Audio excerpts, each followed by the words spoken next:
Here is how we are going to actually start playing our instrument with our bow. We don't need to use the left hand at this time. This is totally just the right hand. You can place your left hand here on what I call the shoulder of the violin, and it's very easy to put up from there. You should actually be able to hold your violin with no hands. So practice that over a couch so you don't drop your instrument. The first thing we need to know is the names of the strings, which are E, A, D, and G.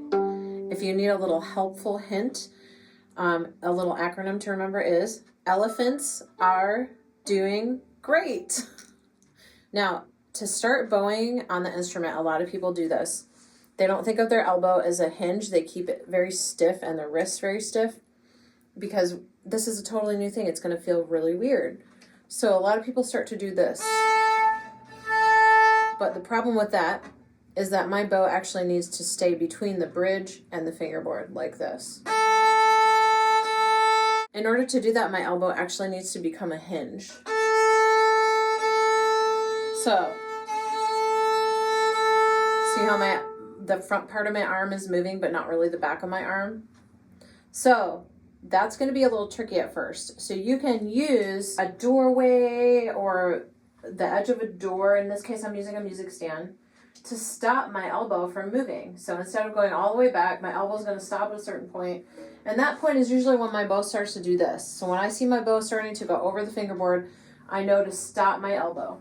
So it's going to look something like this. You can come a little forward, but then stop it at that point and only allow my forearm to now move. So what that looks like without the music stand is this.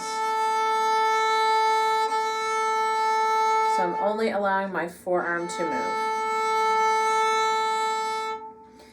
I want you to practice on each string, the E string, the A string, the D string, and the G string, just watching to make sure that my bow has a perfect bow grip, first of all.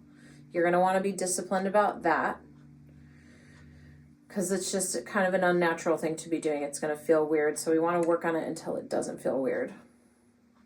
Then we want to just keep our bow between the bridge and the fingerboard and go from as close as we can get it to the frog to the tip here. Down, start with a down bow, which is by the frog, and then up on each string 4 times, like this.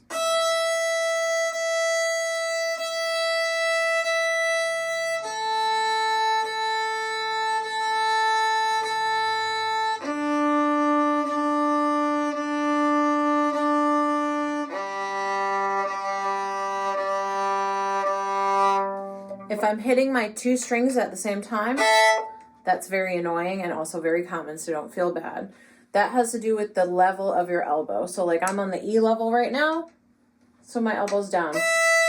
If I come up to the A level, it's gonna come up a little bit.